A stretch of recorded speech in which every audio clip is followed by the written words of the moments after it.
Good morning, everybody. Welcome to the White House. It's great to have you here. I'm Mike Boots. I lead the White House Council on Environmental Quality, and I am so happy to be here today along with the Departments of Energy and Navy and Agriculture to host this event about the important role that biofuels is playing in the clean energy future of this country.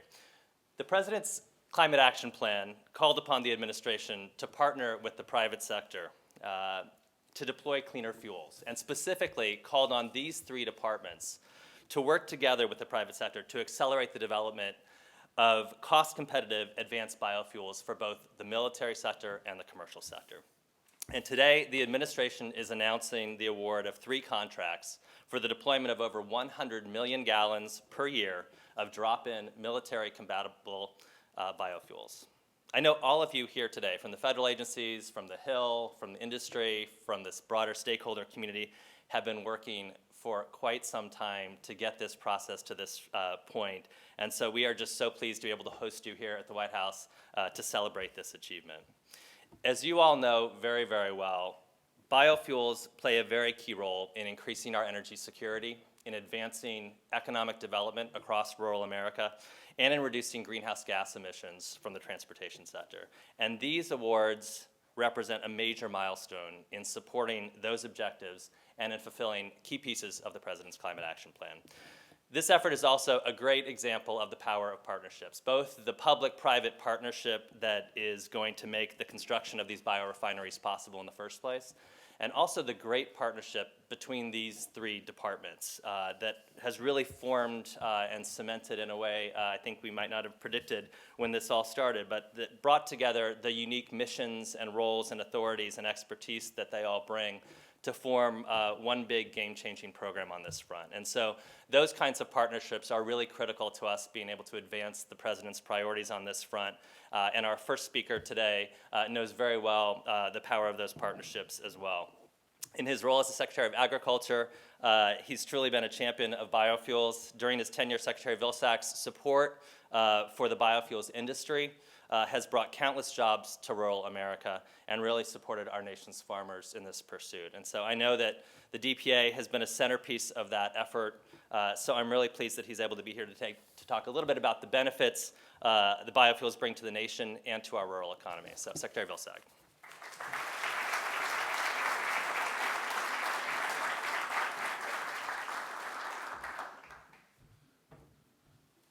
Mike, thanks very much, and it is a distinct honor to be here today, and I would like to start by acknowledging the extraordinary partnership we have had with the Department of Energy and the Department of the Navy.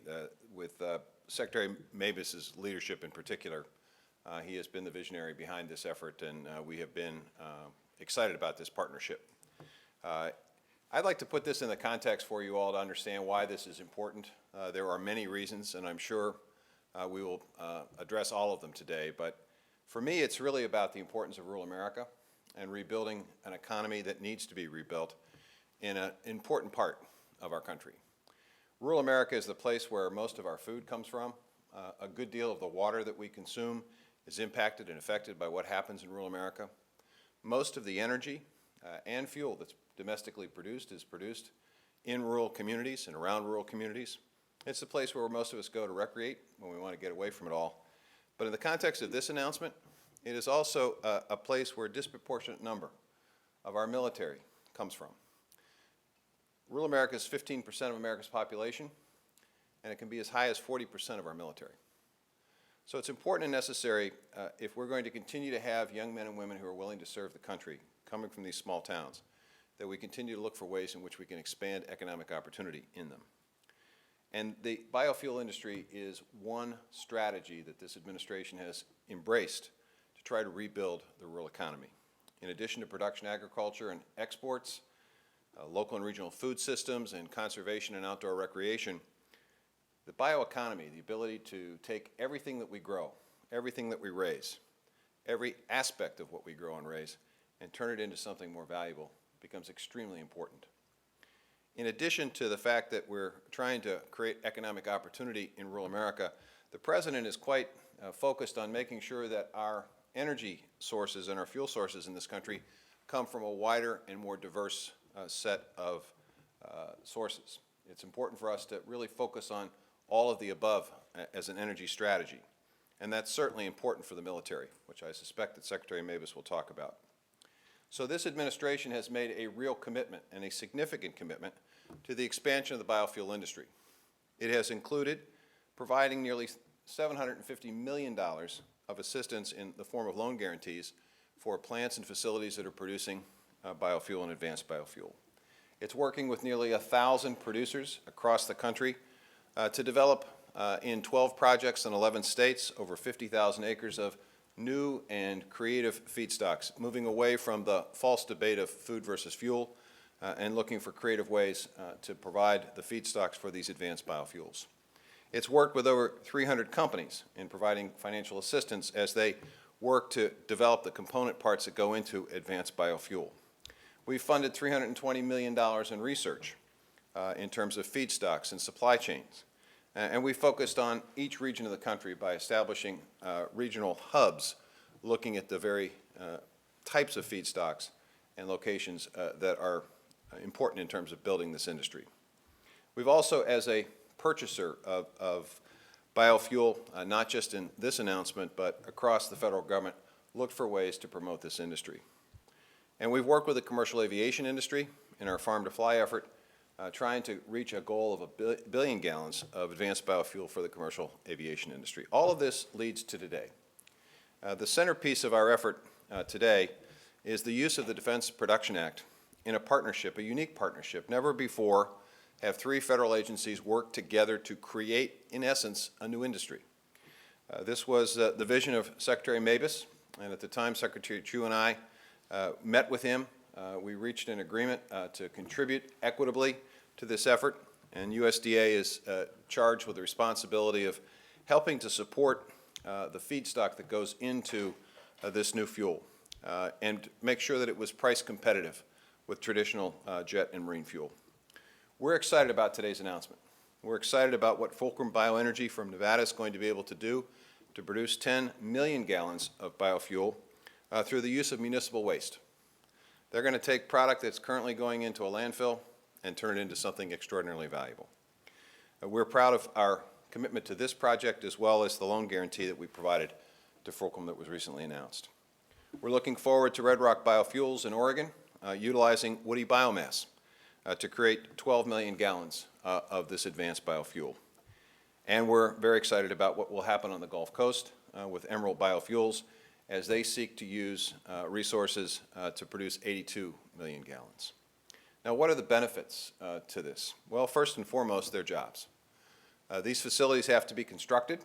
They have to be operated and maintained. These are good-paying jobs. And because of the bulk and the nature of the biomass that will go into these particular facilities, those jobs will likely be created in small towns and in rural areas.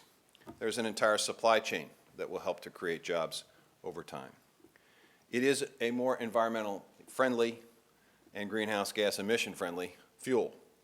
We know that the biofuel industry is now literally cleaning the air in a much more effective way than traditional fuel sources. And it's obviously a more diversified fuel source, which gives the Navy the opportunity to feel a little safer about that fuel supply. So we're excited about today's announcement. We look forward to continuing working with these 3 companies to build a brighter and better future. You know, I've had the opportunity, as Secretary Mabus has, of being a commander-in-chief of a National Guard troop because we were both governors. He's had the additional honor of serving the men and women in our military and the Navy and the Marine Corps. These are good people.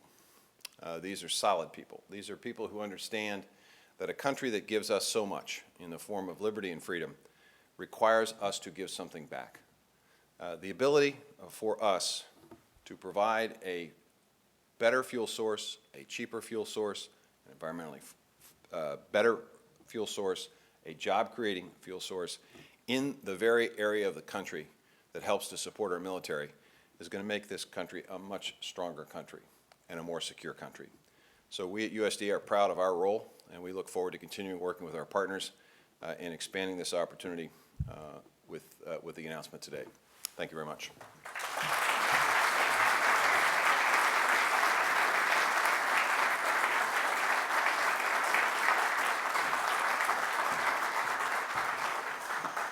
Thank you, Secretary Vilsack. Our next speaker, Secretary of the Navy, Ray Mabus, has been a real friend of CEQ and this administration for the last several years on a lot of our efforts to help make federal agencies more energy efficient and sustainable. But as you all know in this room, he is equally bullish on biofuels and what that technology can do to significantly change the way that the Navy operates. And as I'm sure he'll tell us here, the expanded use of biofuels creates a whole host of options for the domestic fuel supply base, really makes our warfighters less vulnerable to volatile oil markets overseas, and at the end of the day, ultimately creates just a safer country here. So there's no better spokesperson for this issue than Ray Mabus, and please welcome him.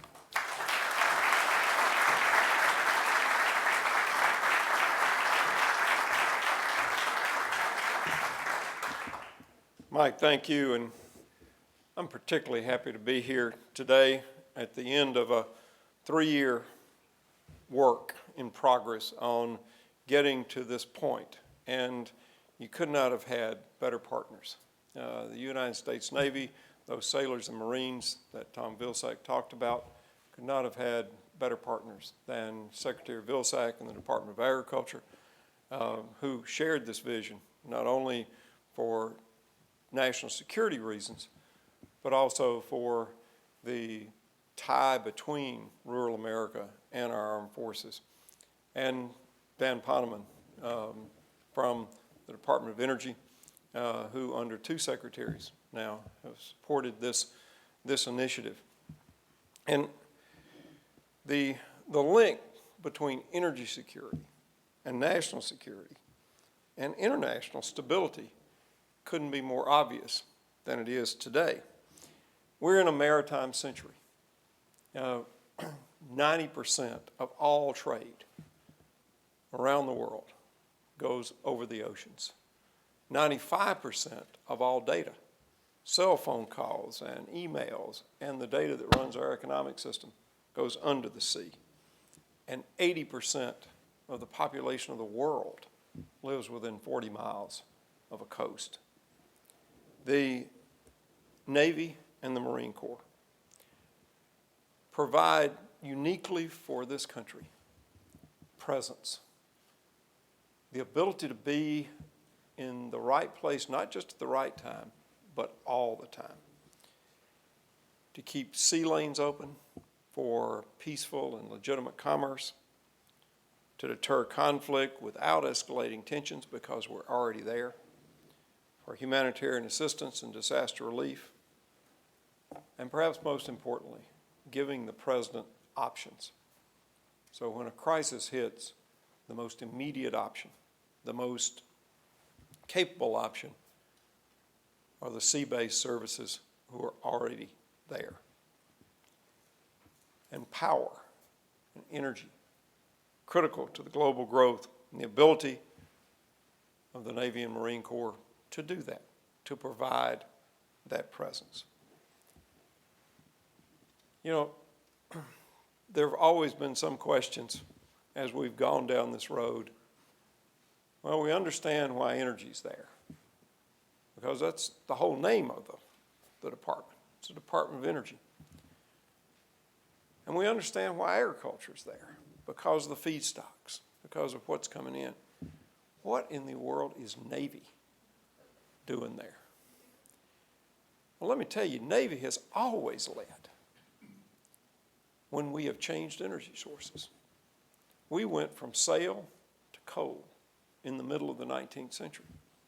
We went from coal to oil in the early part of the 20th century.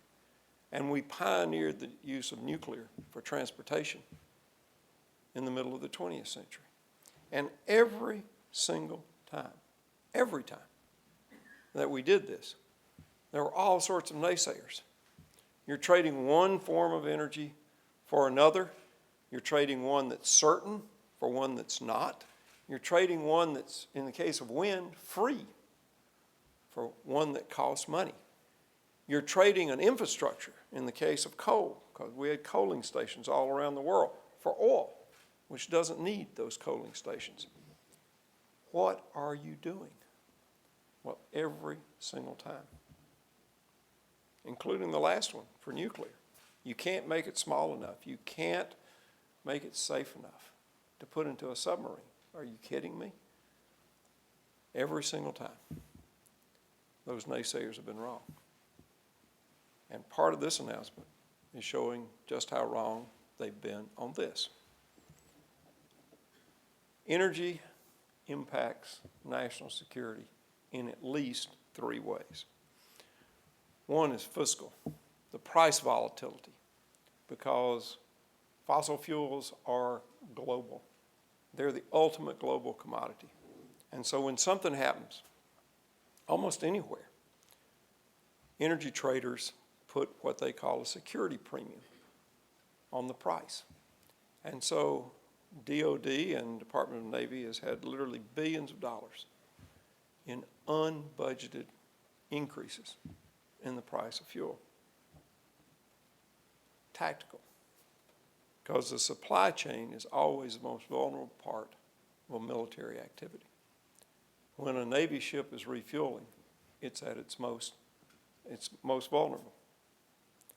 And strategic. You only have to read the headlines to see how energy can be used as a weapon. And we want to make sure that energy is not used as a weapon against the United States Navy, against the United States Marine Corps, or against the United States. And I particularly want to thank Congress. Tom Vilsack just talked about the Defense Production Act. The Defense Production Act, first passed in 1950, says that if there's something that America needs for national security that we don't have at scale, that we can invest in those companies to get them to scale. We've done it in a myriad of industries, from steel to microchips. And in the Defense Production Act, energy is particularly called out.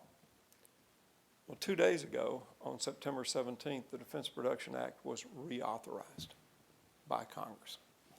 And the chairman of the Senate Banking Committee, Senator Johnson, and the ranking member, Senator Crapo, and their staffs had a huge impact. Today is a major milestone, and it only happened because of the Defense Production Act is there to use for America's defense. And there have been so many others in Congress, so many others who have known the connection between national security and energy security, and it is notable. It's incredibly notable that this has been a very, very bipartisan effort from the word go. Now, the contracts that are being announced today, these 3 contracts, are going to help expand the operational capability of both the Navy and the Marine Corps around the world. And they're incredibly competitive with what we're paying today for fossil fuels. The average price coming out of this more than 100 million gallons per year is going to be $3.45 a gallon. Let me repeat that, $3.45 a gallon. That's incredibly, incredibly competitive. We're trying to balance, in today's fiscal environment, our missions with our resources. And to do that, we have to do things like this. We've got to be innovative. We've got to think ahead. We've got to look forward.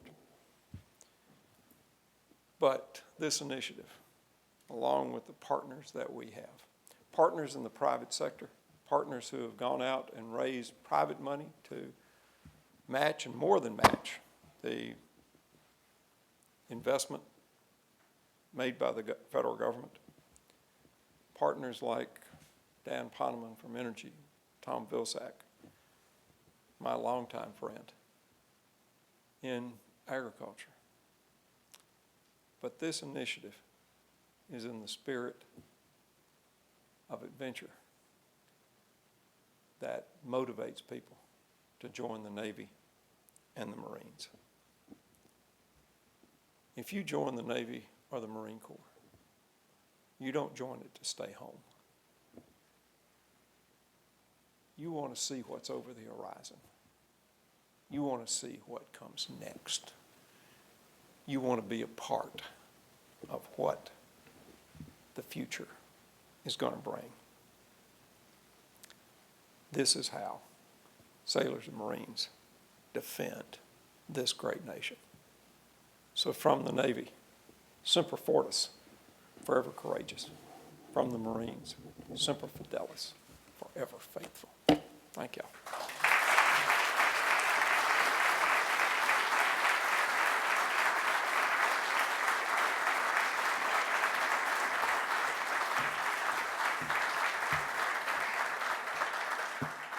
Thank you, Secretary Mabus. This conversation would not be complete without hearing from the Department of Energy, where, as you all know, the pursuit of innovative fuel technologies is obviously front and center. And our next speaker, as the previous two have said, Dan Poneman, has just been a true leader over at the Department of Energy for the last 5 years, really emphasizing how important the proof of concept for advanced biofuel technology is, and how DOE can be a leader on advancing that. And I just want to say a special thanks. Dan is in his last few days as Deputy Secretary, and we're really thrilled that this all could come together before he left the Department of Energy. But just a huge thank you for your continued presence on this issue particularly, but your leadership in pursuing this partnership and making it real. So please help me welcome Deputy Secretary Dan Poneman.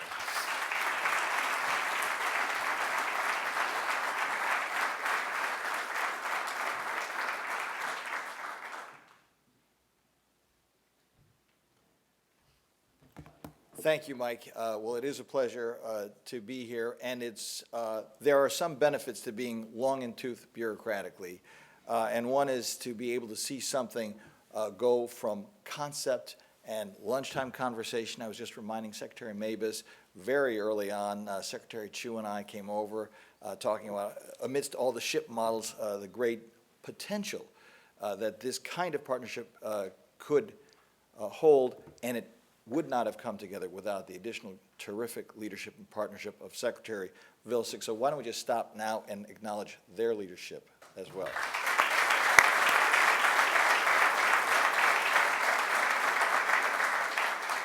Of course, I want to congratulate Emerald, Fulcrum, and Red Rock for being real pioneers in commercial scale production of drop-in biofuels.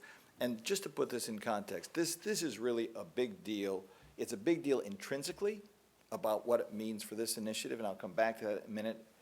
But it's a big deal about partnership and teamwork, because in addition to the three agencies that you've heard so much about, it would not have happened, as you've just heard, without tremendous congressional support in the Defense Production Act. It would not have happened without the thought leadership of many people beyond the four corners of the department. It would not have happened without tremendous industrial partnership.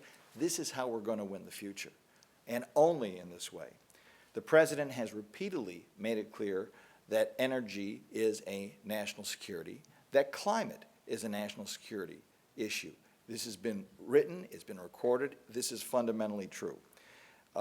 We are dealing with a number of existential threats, and none is more present or looming than that of climate change. And the role of biomass in that larger struggle is fundamental. We are big enthusiasts at the Department of Energy for electric vehicles, EV everywhere. We really believe it. I don't think you're going to have electric jet fighters anytime soon, right? Your electric planes are going to be confined to the hobby shop for some amount of time yet to come. And that is indeed where everybody else comes in, the entrepreneurs, the scientists, the policymakers, who will make drop-in biofuels a reality. We are proud to partner with industry. We're proud to partner with the academic community, the scientific community, and we're especially proud to partner with the Department of Agriculture and the Department of Navy to produce hydrocarbon-based fuels from biomass for both the military and the commercial sectors, and to do this on a cost-competitive basis. I just want to say a word about our partners here, because it really does come down to that first and foremost. We just have had a tremendous cooperation with Secretary Vilsack, his innovation and his dedication. You heard it here today in many subjects beyond what we're talking about today in meeting after meeting to see how he champions for rural America, for bringing economic opportunity to the people who support our nation, who have supported it for generations, who've supported it from the birth of the Republic, is truly, truly extraordinary. It's been a great privilege for me to see this. And obviously, from an institutional perspective, we could not have done it without bringing to the fore the feedstock, which is so prodigiously produced by this fabulous sector that is so much at the heart and soul of our great nation. The municipal solid waste, woody biomass, and waste oils that will produce over 100 million gallons of biofuel annually, and to do so to a spec that will meet the requirements for diesel as well as jet fuel. This means jobs, this means opportunity, this means jobs across sectors, rural jobs, engineering jobs, manufacturing jobs. This is part of the rebirth of America. DOD, Department of Navy, what can you say? You heard it here again this morning, and I've been learning from him since I walked in the door. Secretary Mabus is a visionary. He's a thought leader. I think his concept has really helped drive all of us to greater levels of excellence, and we're very aware of the many initiatives, the several initiatives that he has driven, his objectives to cut traditional fuel use by 50% by 2020. One I particularly liked, I think, if my memory serves, you had to go to Marvel Comics to get permission to fly the F-18 Hornet under the name Green Hornet with, right, my 50-50 blend of conventional jet fuel and biofuel. And without that innovation, without that thought leadership, without that vision, and without that drive, we would not be here today. We are competing to win the most important global economic race of the 21st century. And Secretary Mabus is right, this is a maritime century. But let's remember, in the broader context, as President Obama told us in his State of the Union address a few years ago, the nation that leads the clean energy economy will be the nation that leads the global economy. And like Secretary Mabus, I'm also a student of history. And it's interesting, he's right about the transformation from wind to coal, coal to oil, oil to nuclear.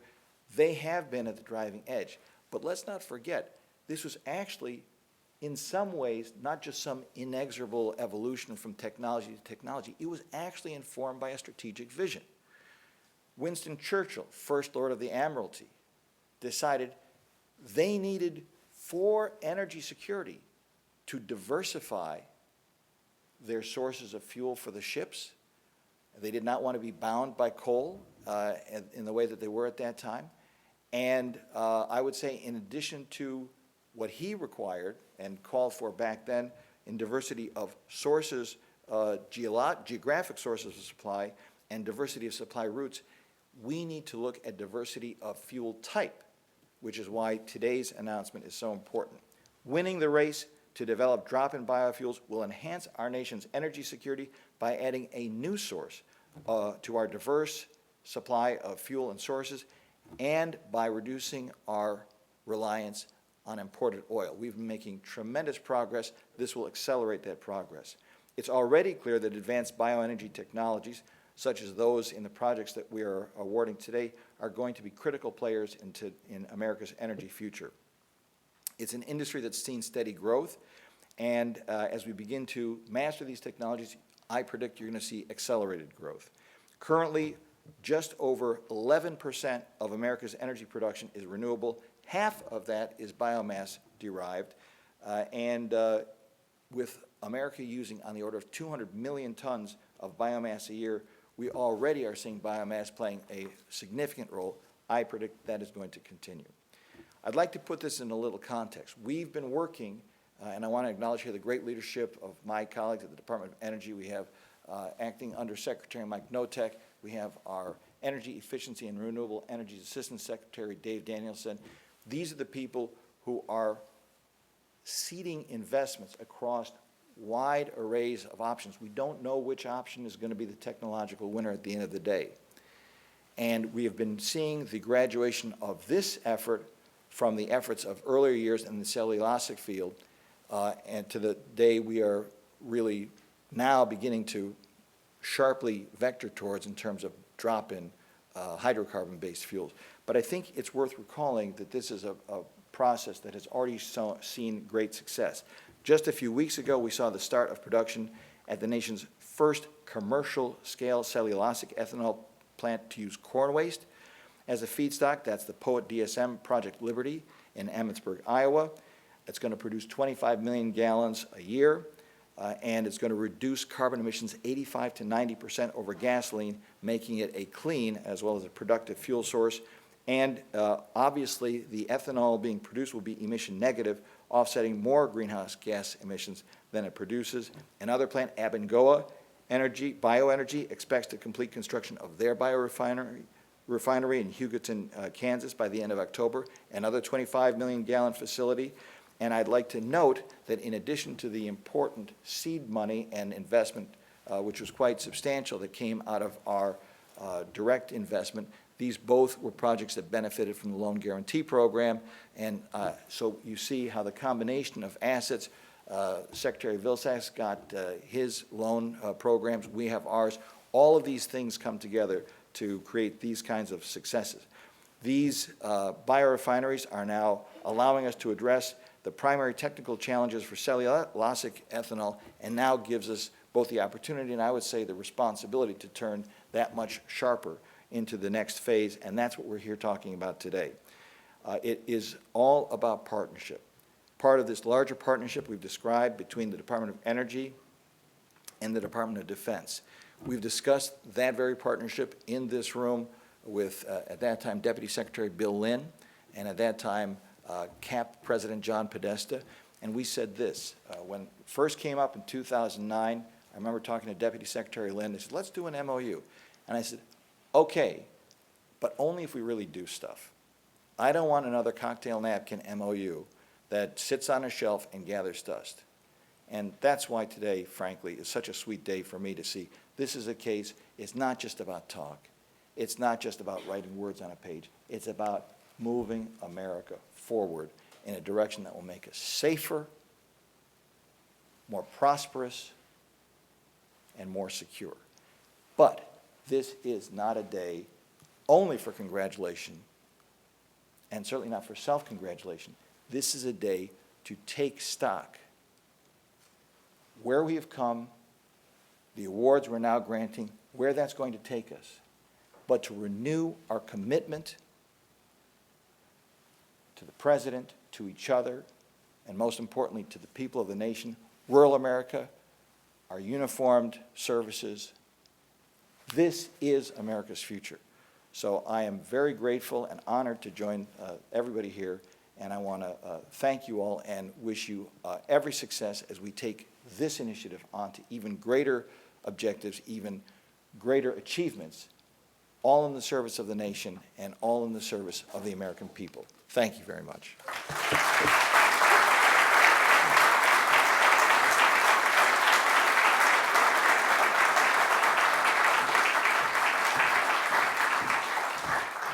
Thank you, Dan. Thanks to all the speakers again. I'll just wrap up real quickly by saying a few more thank yous. First of all, as Dan just described, we feel like the partnerships across the landscape on this have really started to yield results, and it's incredibly promising and also in some ways very unique to look across the government and see these places where we're able to see very, very real results. And so I want to thank folks from the Hill, both the members and the staff who worked across party lines and have for years now to make this a reality. To thank those in the science and research community who continue to build the foundation for the future development that all three of these gentlemen talked about. For the companies, from research to manufacturing to deployment, who are making this real and putting it in the marketplace. And to all those farmers and others across rural America who are helping to, again, lay the foundation for the growth of this market in the future.